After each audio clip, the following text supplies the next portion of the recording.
Salve a tutti, io sono Roresidio, il content creator che non sa disegnare e se ne sbatte il razzo.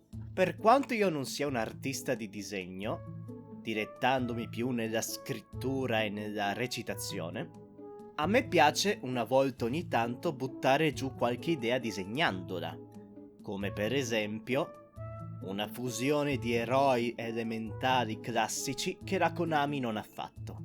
Una cosa che a me piace fare è partecipare all'Inktober, per quanto non sappia disegnare bene, perché per me è più una sfida personale per poter mettere alla prova la mia creatività riguardo l'idea del disegno, permettendomi di sperimentare nuove cose. Purtroppo, per quanto ci abbia provato, nel corso degli anni ho abbandonato più Inktober nel mentre, per mancanza di tempo personale, che completati. Essendo un disegno inchiostrato per bene al giorno, un po' troppo tassativo per uno che sta studiando dizione, cercando di togliersi la cadenza da dove vengo, creando progetti da proporre a vari studi per poter realizzare le mie idee, partecipare a tornei Battle Spirit Saga, video in lavoro a proposito, fare stream, insomma, ho più farina che sacchi dove tenerla. Ma ecco che dal nulla arriva una variante dell'Inktober che non richiede un disegno al giorno, bensì permette a chi partecipa di lavorare il disegno con un po' più di calma, dato che il ritmo è di ogni 2 giorni di ottobre.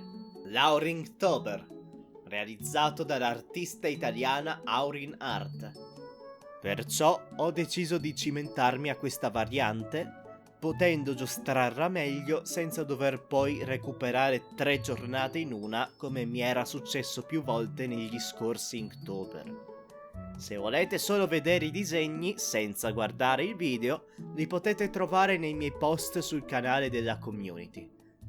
Questo video è per poter elaborare sui disegni, in modo da aggiungere dettagli di background a chi interessa.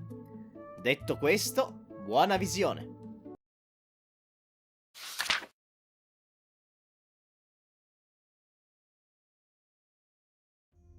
La prima settimana dell'Aurinktober io la soprannomino affezionatamente la settimana del D&D, per il semplice fatto che i disegni usciti sono tutti e tre a tema, per l'appunto, del gioco di ruolo. Spero di poter fare questa sezione senza dover perdere 17 anni, perché ho creato un ammonto di lore dietro questi due disegni incalcolabile. Le prime 2 prompt per Inktober sono collegate, essendo entrambe divinità sorelle gemelle che crearono l'universo. Shar è la divinità del vuoto, mentre Selyun è la divinità della luna. E potevo fare una semplice fanart prendendo i design classici delle due. Ma io ho deciso di aggiungere un po' al mio disegno. E di fatto ho deciso di approcciarmi al disegno con il seguente pensiero. E se le reinventassi come se dovessi fare la mia sessione di D&D? E di fatto mi sono preso la libertà creativa di fare quel che cazzo mi pare. Shar è la divinità del nulla primordiale e viene venerata nel culto del nulla, mentre Selyun è la divinità della luna, celebrata e riverita nel culto del tutto. Dato che loro sono nate per poter creare l'universo, esse seguono una regola universale, la regola del bilanciamento, dove l'universo ha bisogno di essere equilibrato con i suoi opposti per potersi sostenere a vicenda. Shar prende la forma della specie dominante del pianeta. Nel caso del disegno prende la forma di un essere umano. Selyun viene vista da chi prega come la persona per la quale l'osservatore si sente più a suo agio. Shar in sé non ha nessun sesso, presentandosi però in forma femminile, come scherno agli esseri viventi. Di fatto la sua intera forma è un modo per prendere in giro gli esseri viventi, non avendo occhi e vedendo attorno a sé tramite l'oscurità, e non avendo alcun tipo di genitale o seno, lasciando le sue vesti a dare l'illusione che invece tali cose ci siano. Mentre Selyun è tecnicamente di tutti i sessi per come si presenta ai mortali, avendo in generale una forma morbida e accogliente, come dettaglio comune di forma in forma. Se vi interessa che vada più a fondo con la lore di queste due versioni, posso dedicare un intero video su di loro, dato che le idee non mi mancano. Ma per quanto riguarda Linktober, questo è quanto. Per questa prompt ho avuto immediatamente in mente una semplice cosa per rappresentare gli elementi. Il monaco della via degli elementi, il mio mezzorco Beldak, e le sue due manipolazioni elementari preferite, la frusta d'acqua e le fiamme della fenice, che in pratica è la palla di fuoco. Un piccolo fan fact sul mio Un piccolo fan fact sul mio personaggio.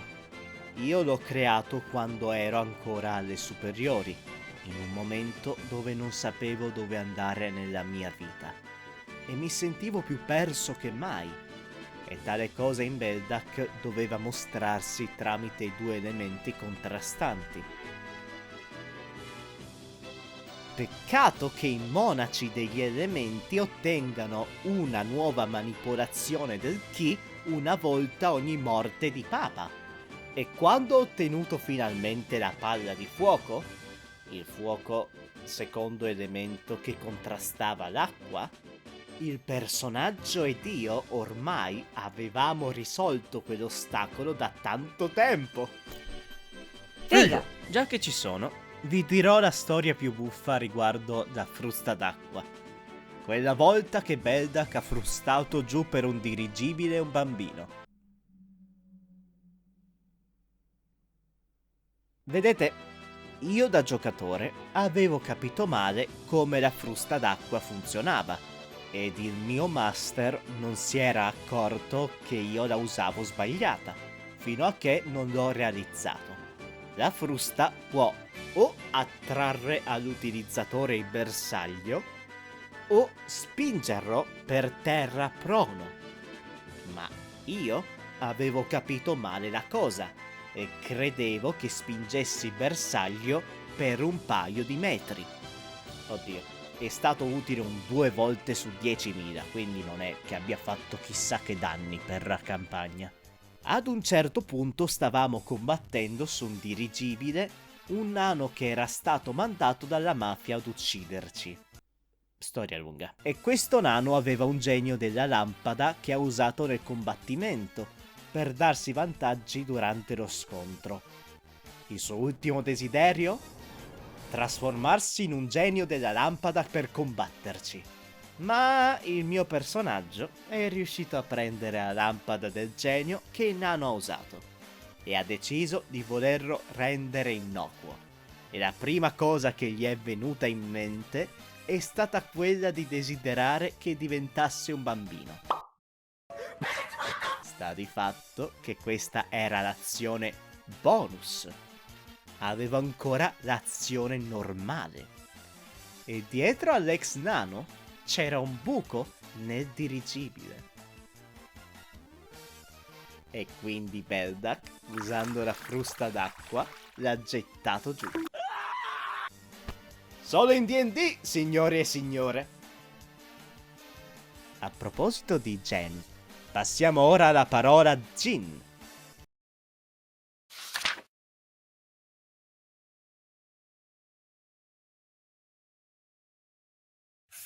Sarò sincero, a dirla tutta non mi interessa il concetto dei geni o creature simili a loro, quindi inizialmente non sapevo bene cosa fare. Poi ho deciso di fare un po' quel che mi pare, come a mio solito.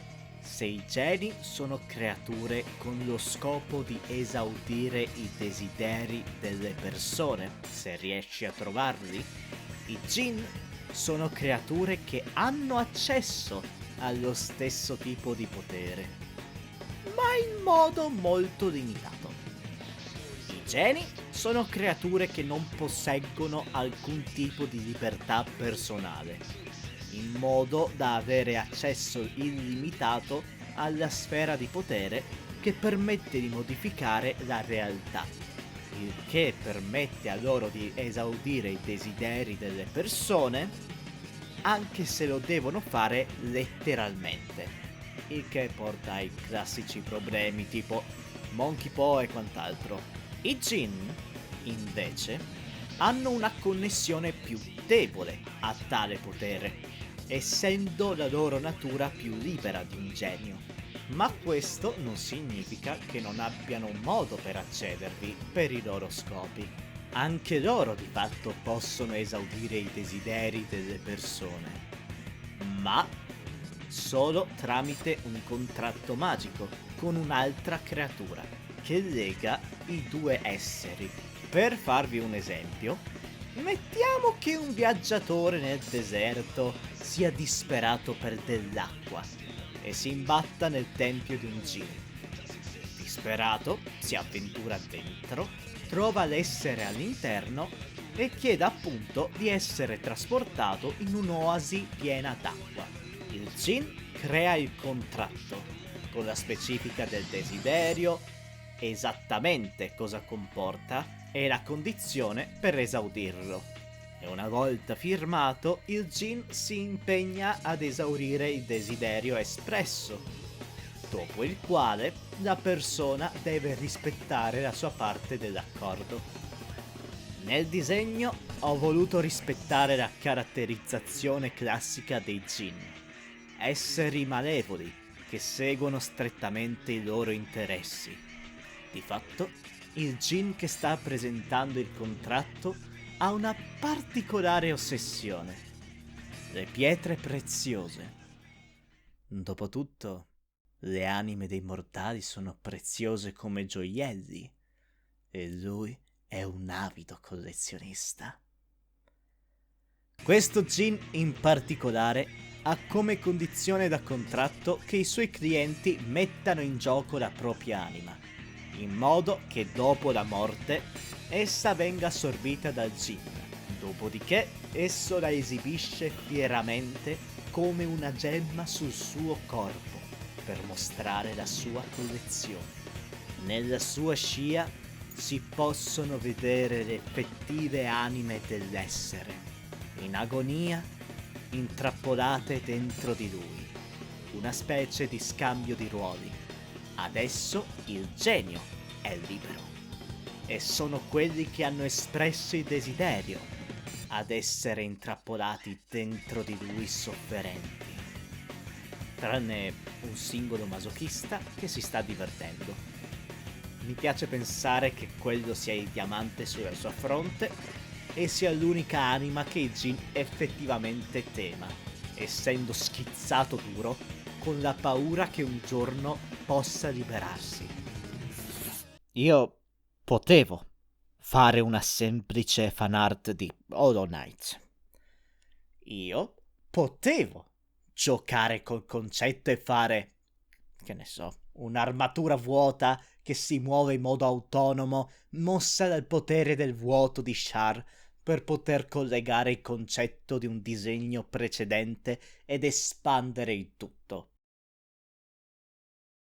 Ed invece mi sono messo a tagliare 60 fogliettini in modo a poter creare un'animazione come quella delle post-it, non capendo come tale cosa funzioni e fallendo miseramente, dato che non scorre bene e non si vede l'animazione del protagonista di Hollow Knight che fa una danza.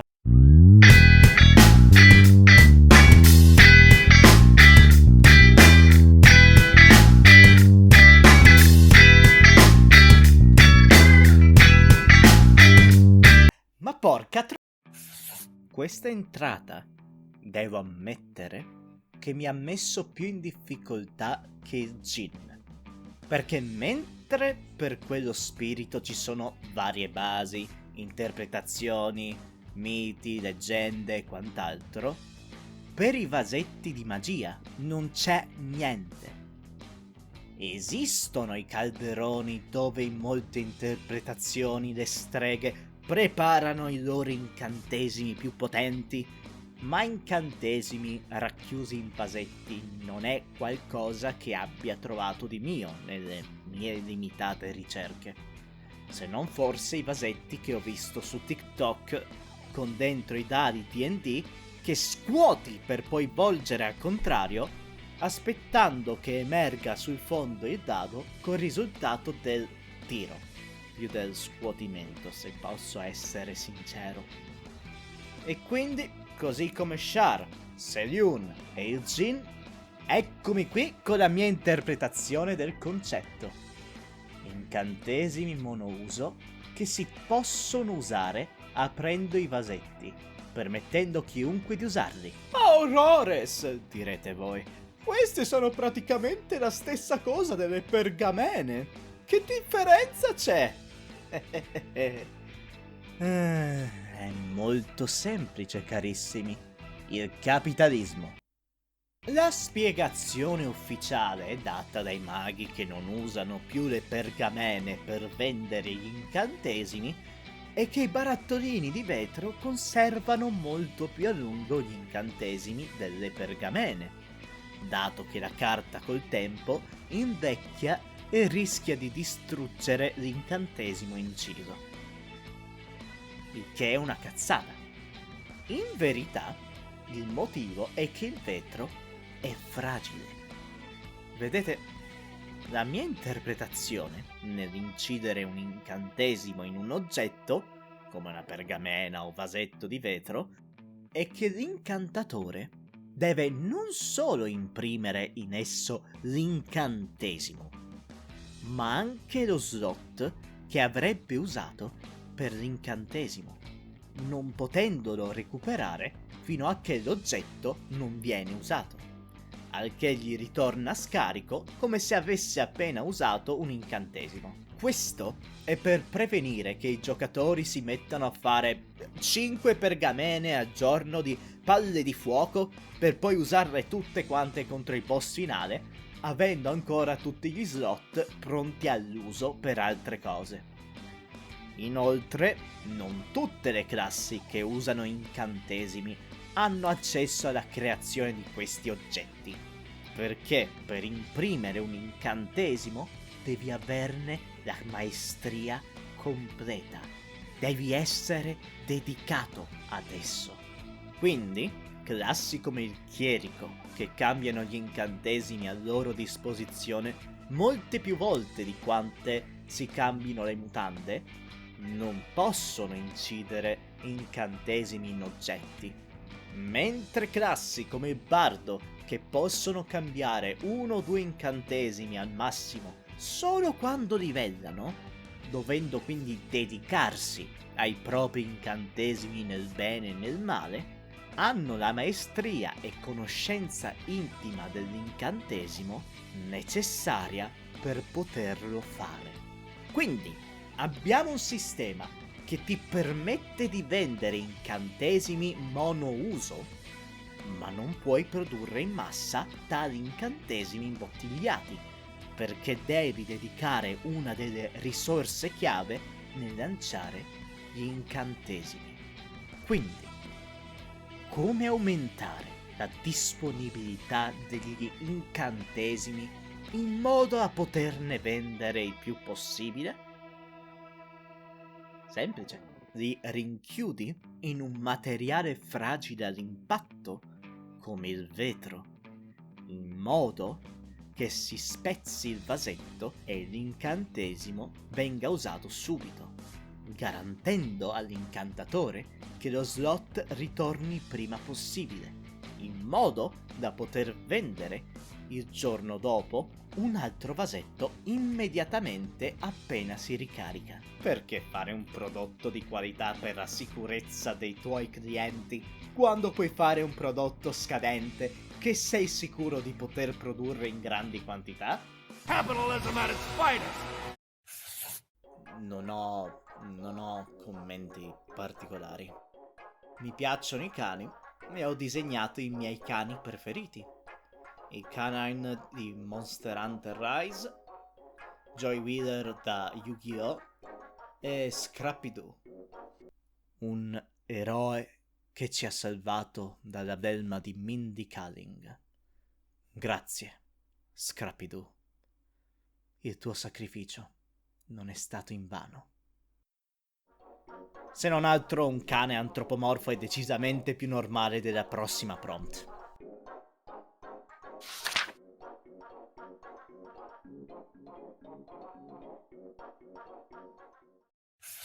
Per questa parola posso immaginare che Aurin volesse ispirare i partecipanti come me a creare qualcosa di unico, di lasciare che la fantasia scorra libera e di creare qualcosa di mai visto prima.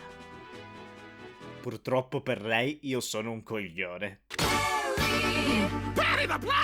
Ora, per quanto questo possa sembrare completamente a caso, c'è un motivo per il quale ho disegnato un ornitorinco per questa prompt. Potevo non disegnare quello da Phineas e Ferb, vabbè. Vedete, gli ornitorinchi sono delle bestie che si sono evolute in un tal modo insensato che perfino gli scienziati che li studiano non capiscono cosa sia successo. Questo animale è un mammifero. I mammiferi non depongono le uova e direttamente partoriscono i loro piccoli.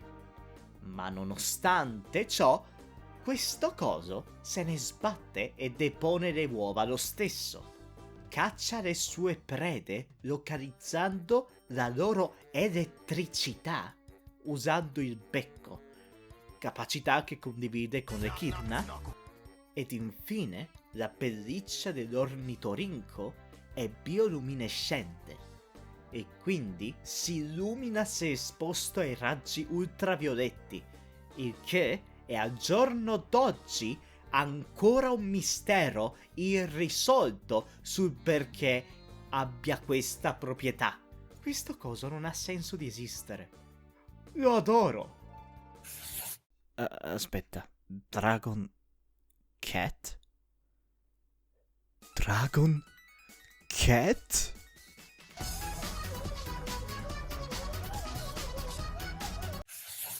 Per questa entrata mi sono voluto divertire a fare una fanart di Hololive, grazie ad una loro recente avventura in un server multiplayer di roleplay, dove hanno recitato ognuna la propria parte con una storia e personaggi specifici per dare la pretesa all'avventura, per poi improvvisare tutto e vedere dove andava. E sebbene di norma a me piaccia recuperarmi le clip di Mori Calliope e Takahashi Chiara, per le avventure di questa idea io ho assolutamente adorato Nerissa Ravencroft ed Elizabeth Bloodflame, che recitavano rispettivamente Elizabeth, il cavaliere dedicato a servire il suo re ed eradicare l'eresia della magia, e Nerissa, la strega Ornion Main, creando molti battibecchi e le interazioni da nemici ad amanti che ho adorato. Quindi ho deciso di fare appunto non solo questo disegno, ma soprattutto il fumettino. Ora, i fan di Hololive che guardano questo video, tutti e 0 di loro, se sono andati a vedere il post del disegno, si saranno accorti che al disegno e al fumettino manca l'hashtag per le fanart delle due idol. Per chi non lo sapesse, sui social le streamer di Hololive hanno un hashtag specifico per VTuber, in modo che chiunque disegni una fanart possa essere visto dai fan e dalla streamer, senza che l'algoritmo lo faccia perdere nei meandri del vuoto cosmico. Quindi, perché non li ho messi? Volete che mostri a questi due sta merda?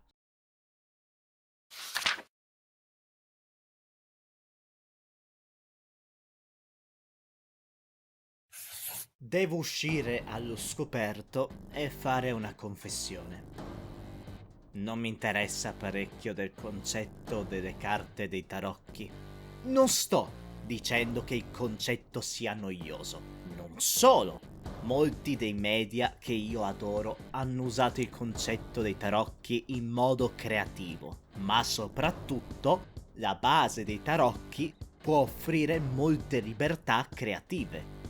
E quindi potrei creare qualcosa di buono usandoli come base. Il problema è che di base non sono una persona a cui piace il concetto di superstizione e di lettura del futuro.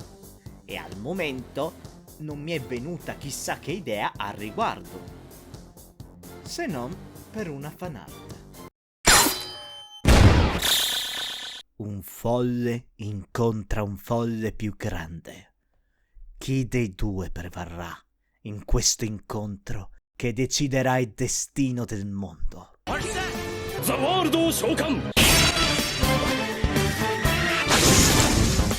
Se mai avrò soldi extra da spendere per commissionare un disegno a qualche artista bravo, darò loro questo da fare, dato che mi piace molto l'idea. Ed è un peccato sprecarla con la mia assenza di bravura, e vorrei vederla realizzata per bene. Questo e il disegno dopo li ho dovuti fare nella stessa giornata, e purtroppo si vede. Sono entrambi alcuni dei miei disegni peggiori che ho fatto ad Inktober di questo anno, e forse in generale. Ho avuto molta difficoltà a scegliere il disegno, essendo il tema molto simile all'entrata Black Magic. E dopo aver finalmente trovato l'idea, purtroppo, nell'eseguirla, ho visto che era troppo per me, facendo uscire un disastro.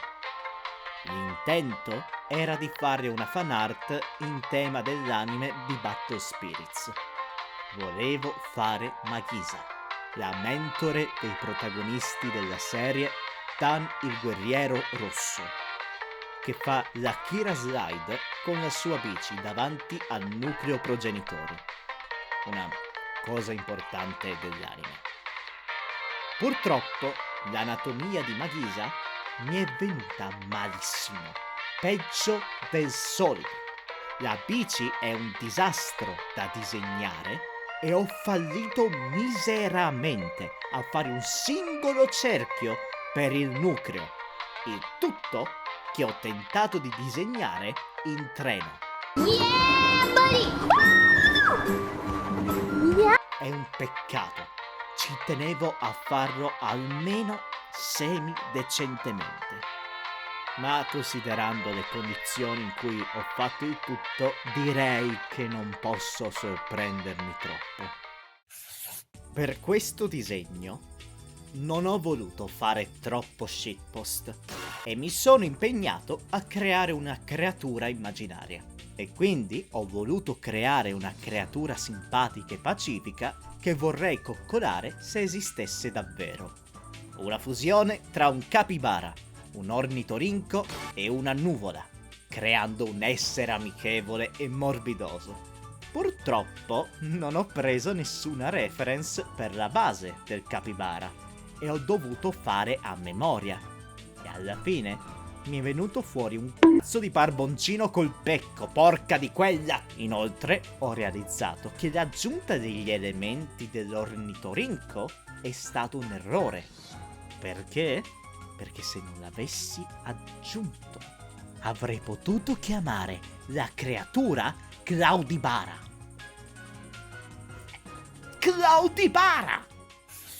Dai disegni per i quali sono meno soddisfatto a quello al quale sono sinceramente più fiero per l'idea shitpost e per come è venuta.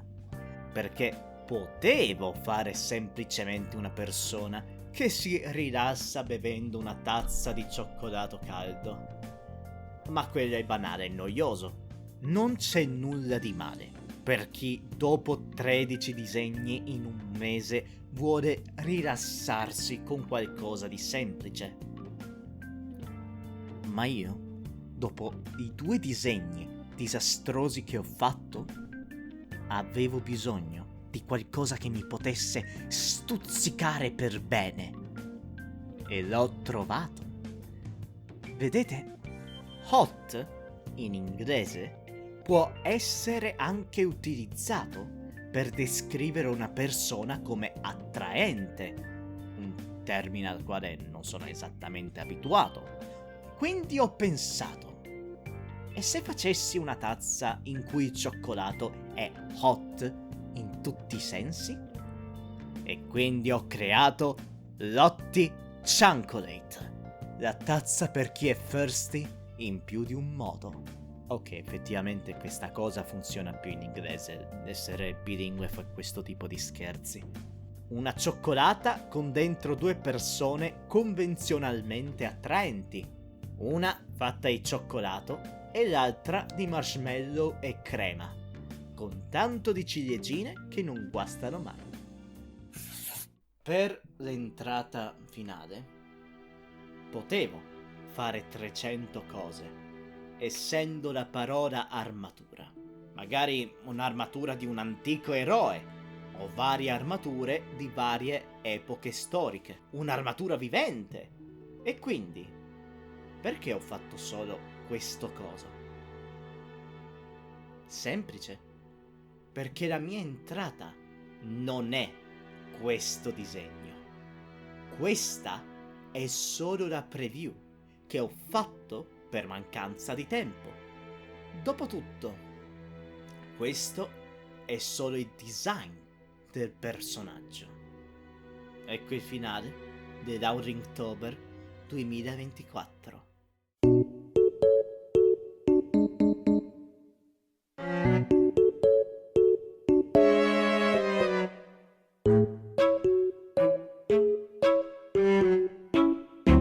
Grazie a chi è rimasto da inizio a fine.